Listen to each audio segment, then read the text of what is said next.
Hey, creative souls, word witches, writers. Thank you so much for being here. I am happy that you've tuned in. My name is Johnny. I am a published fiction writer and a retired adjunct writing professor. For 2 decades, I helped college students get their words on the page. Now I teach fiction writing and screenwriting to adults in custody. I believe I'm on this earth to heal the world through stories, whether it's the ones that I write and tell or the ones that I help you write and tell. I call myself a word witch, and if you want to know more about what I mean by that, check out my video called On Being a Word Witch. I'm new here on YouTube, and I fully embrace the notion of energetic reciprocity. So if anything I say resonates, helps you impact your writing practice in some way, please like, share, and subscribe. Because obviously the more I can grow this channel, the more I can do in my quest to heal the world through stories. So I have an ask for you. And as I said, my channel is new. Last time I looked, I'm at 80 followers, yay.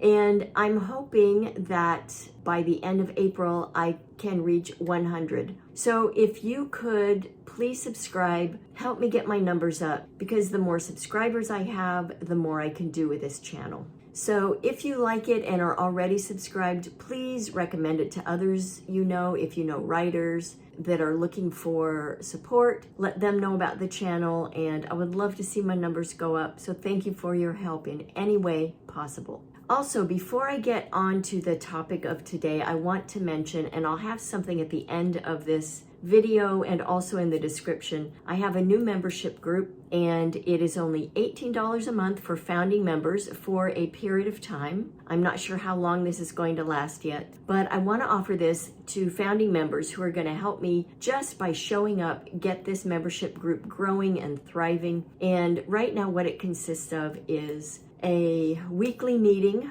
You can choose between 1 or 2 times per week. And for 1 time per week, it's $18 a month. For 2 times, it's $28 a month. And we get online and we write in silence. And it's a way to support each other, to create a sense of community. And this is perfect for people who are introverts, HSPs, neurodivergents, people who want community but also just want to be left the hell alone. And if you're one of us, you know what I mean. And I say that with love. We do need each other, and we also want silence. We want support and we want silence. And so I've created this membership group, and it consists of those weekly meetings plus a live Q&A at the end of each month. So you can come on and ask me anything you want to about writing in general, about your specific project. And those will be recorded, the Q&As will be. And now I want to get on to the topic for this video. And this is how you can use this new moon in Aries solar eclipse to benefit your writing practice.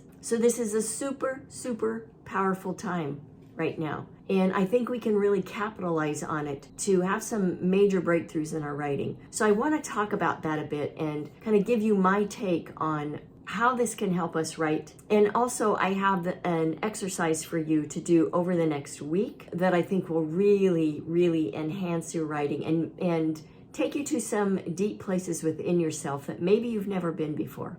All right, so here we go. First of all, what is a solar eclipse? So this is when the sun and the moon are perfectly in sync across from each other. They're perfectly lined up with the north and south nodes.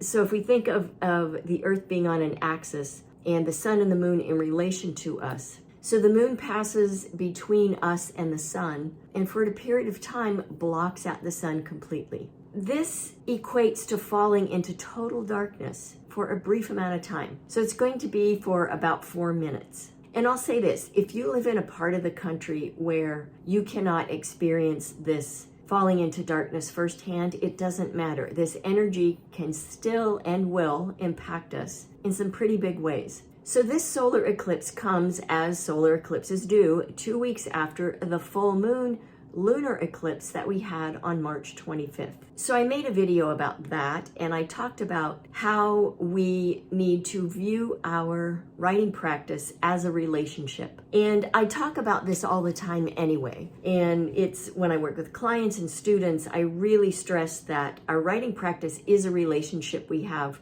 And it's a relationship with our creativity and therefore a relationship with ourselves. And so the way we treat our writing practice says a lot about our level of self-love. And I think we can all stand to have a lot more self-love. the reason it was such a big deal when we had this recent lunar eclipse is that it was in Libra, which is all about relationships. So it was even more potent at that time, more important that we really think about the relationship we have with our writing and with our creativity. So at that time, I recommended that you make a commitment, like an honest commitment to your writing practice, just like you would if you're making a commitment to another person. So did you do that? If you did, congratulations, that's awesome. If you didn't, no worries, no shame. This is not a test. I just want you to be able to write and to feel really good about it. If you didn't make that commitment then, if you're seeing this after the fact, this energy still ripples out for weeks to come. So there's still time. And even if you see this 6 months after I've posted it, any time is a good time to make an honest, earnest commitment to your writing practice. So one thing this solar eclipse does is it really turns the focus on the self. So I find this interesting since, as I said, with this lunar eclipse in March, that was about relationships. And then now with this solar eclipse, we're turning the mirror back on ourselves. And so it really is our relationship with ourself. And this is super cool and super important, okay? So really ask yourself, what is it you want from your writing? So it's one thing to promise to sit down, to put your butt in the chair on a regular basis, whether it's once a week, 3 days a week, 5 days a week, put your butt in the chair and follow through and get some words on the page. What do you want beyond that? Think about that. What do you want from your writing practice? Because as with any relationship, the more we give to it, the more it gives back to us. So really think long term. What do you want? Where do you want your words to go? What impact do you want them to have? Where would you like to see them in print? Do you want to write a novel? Do you see it on the bookshelves, in bookstores? Do you see it online for sale? Do you see people reading it in their homes, in coffee shops? Do you see your novel being made into a film? All of these things, like it doesn't ever hurt to think big. It costs nothing to think big, but it can cost us everything if we think small. So really think for yourself, what do you want from your writing practice? So I'm also today going to be posting a video about point of view, and I'll put a link up above to that. And I had planned to do this video on point of view long before I knew that we were going to have this solar eclipse. And so I find this really interesting and timely. And so what this means is this solar eclipse is about your first person story that's unfolding at this point in time. Okay, so think about this. You can think about this in terms of your whole life, but think about this specifically to your writing practice. So how do we apply this to a writing practice? And what can we do now that can have lasting implications and lasting positive consequences? Think of writing as a transformational tool for you and your life. Always. We always want to think of writing in that way, but especially right now. Let yourself go and let whatever the hell wants to come out. Don't make any plans, don't pre-program anything, don't work from an outline, just write and let whatever wants to come out, come out. And I'm going to give you a prompt in just a minute. I'll put it here. I will list it in the description, but then I will elaborate more on it here in the video.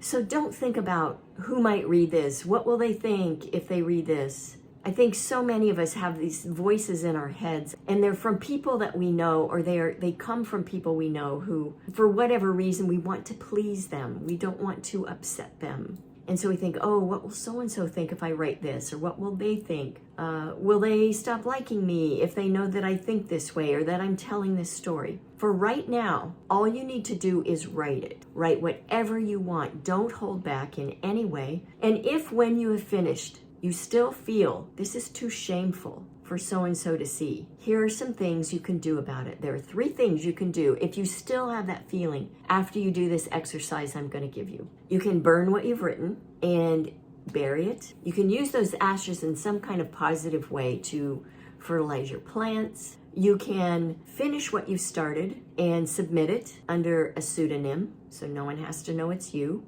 Or you can finish it, submit it, and publish it in your own name, and then cross that bridge of other people's judgments and comments when the time comes. But just remember this is your voice. This is your writing.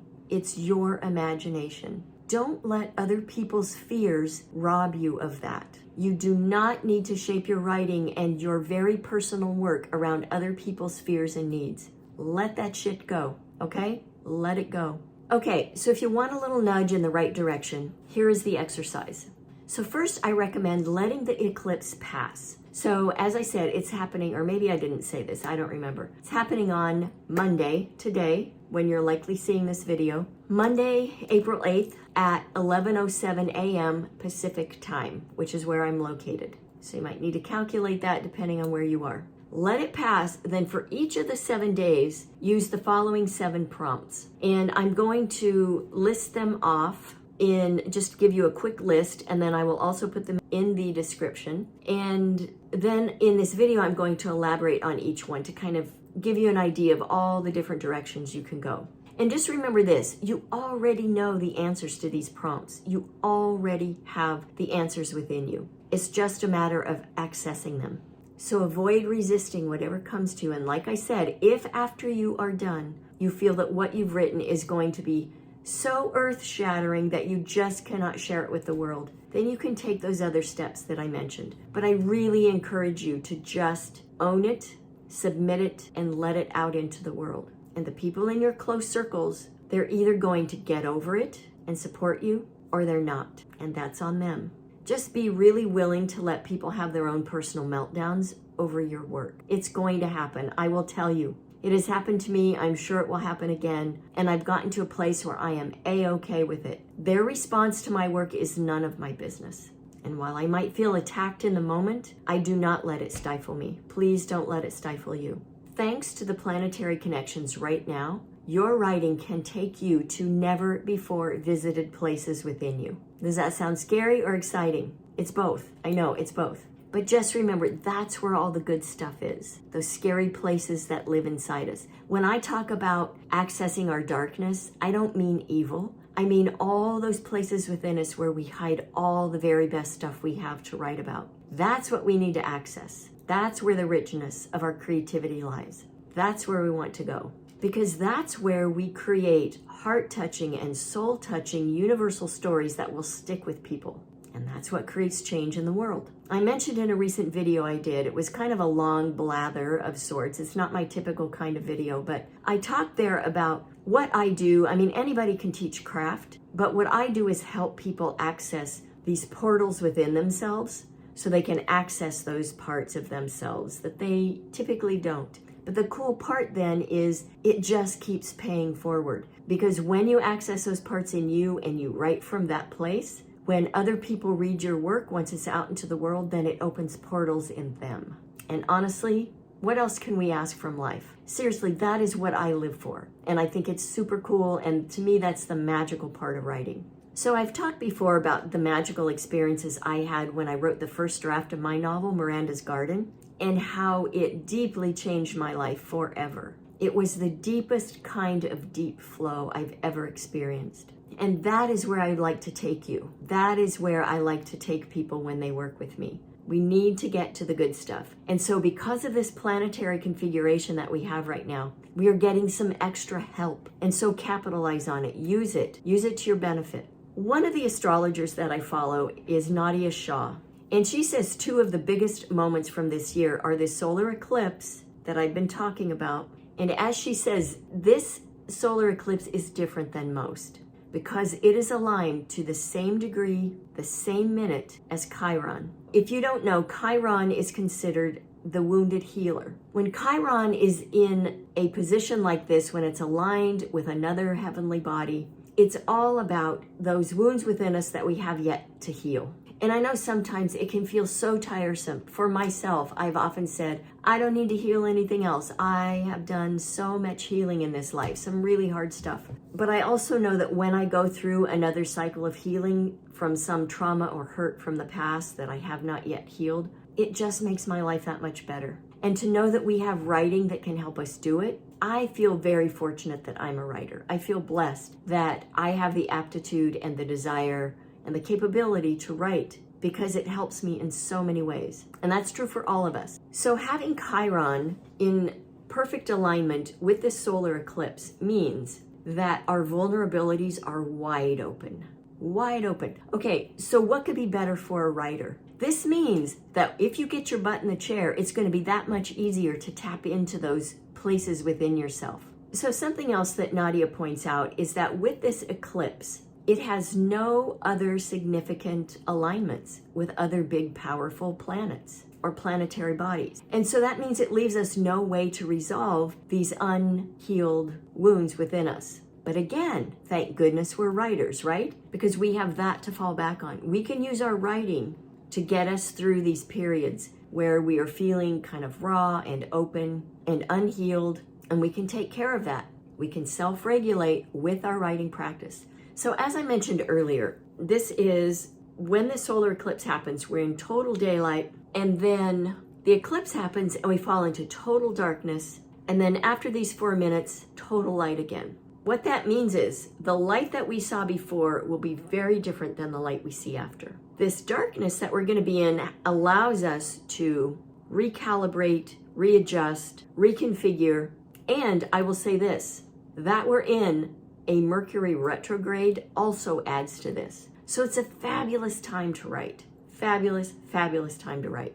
So this light that we see on the other side of this eclipse will bring clarity. Think about it like this. Have you been through a gauntlet of some kind? One metaphor that's coming to mind, and I will try and say this in a way that doesn't gross people out, but think about when you're sick with the flu and you're not feeling well and it's like your stomach's upset and then your body just has to purge. You have to purge and you feel terrible, you don't want to do it because who likes doing that, right? But your body won't let you do anything else. You have to. So you go purge and then think about that feeling directly after. Isn't there like a calm that comes over you? Things settle down inside you and then you can start your way back to feeling whole again, to feeling well again. Think of this eclipse in that way. Go from where you are now into total darkness and then into this new bright light.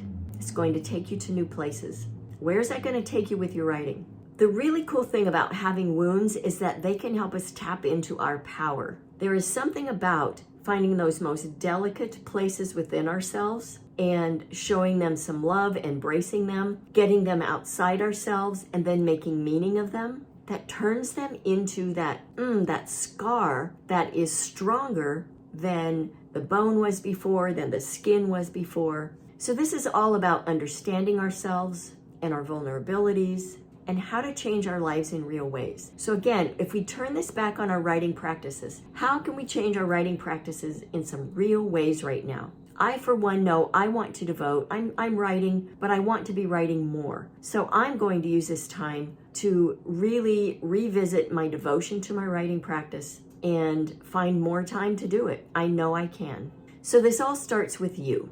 I would recommend checking to see where Aries is in your birth chart. And I think there's a site called astrolab.com, astrology.com. There are a few. You can plug in your birth information and get your free chart and see where Aries lands, see which house it lands in. Then look up what that house rules. So for instance, my Aries, I have Mars in Aries in my 7th house of partnership. So it's a very potent energy in that area and the house of partnership. So for me, like I said, this Libra moon, it's kind of a double whammy for me. I really need to be thinking about my relationship with my writing. Apparently, that's what the planets are telling me. Or they're giving me an opportunity to do that more. So see where Aries is in your chart. Figure out what the house, where it lands, what that house rules. And then see if you can connect. How does your writing practice connect with that? And if you want some help sorting this out, leave me a comment and let me know where your Aries is, which house it's in, and I will help you sort out, if you need help, how you can use your writing practice to address this part of your life. All right, so now I want to give you the 7 short prompts, and then I'll come back around and elaborate on these. And of course, like I said, if you see this video after the fact, no worries. I believe you will see it exactly when you're supposed to see it. You can still use these prompts. You can still benefit from what they have to offer. So as I name these off, make a list and then take one each day, only do one per day, and write about 10 minutes at least on each one and just see where it takes you. And then when you have a response to this prompt, follow it with the word because. All right, so I'll show you here what I mean. First, here are the prompts. I am, I feel, I act or I do, I love, I speak or I say, I see, and I know. All right, so those are the 7. Now let's go back and break these down a little bit. For I am, you might say, I am a writer because whatever comes to you. I am afraid to write because. I am afraid of what people will think when they read my writing because. For I feel, it might be something like, I feel proud to be a writer because. I feel afraid to call myself a writer because. I will use this time to make breakthroughs in my writing because. I will be brave because. I love to express myself through words because. I love to call myself a writer because. I speak the truth because. I speak only when it's safe because. I speak freely because. I see everything because. I see what others don't because. I see stories people don't want to hear about because. I know I am a writer because. I know I am meant to write because. I know I need to write because. I know I am going to write because. If none of those prompts, those extended prompts that I have used as examples resonate with you, create your own. Just start with those first 7 basic I statements and go from there. Do one each day, start the day after the eclipse, and see what happens. And like I said, leave me a comment if you would like some help sorting out how to connect your Aries placement with your writing practice. And I'd also love to know how this exercise goes for you after you've done all 7. All right, so I am pulling for you. I'm going to be over here doing my own thing, getting myself set up for a whole new chapter with my own writing. And I would love to hear from you. All right, as always, I send you mad writing mojo. Happy writing.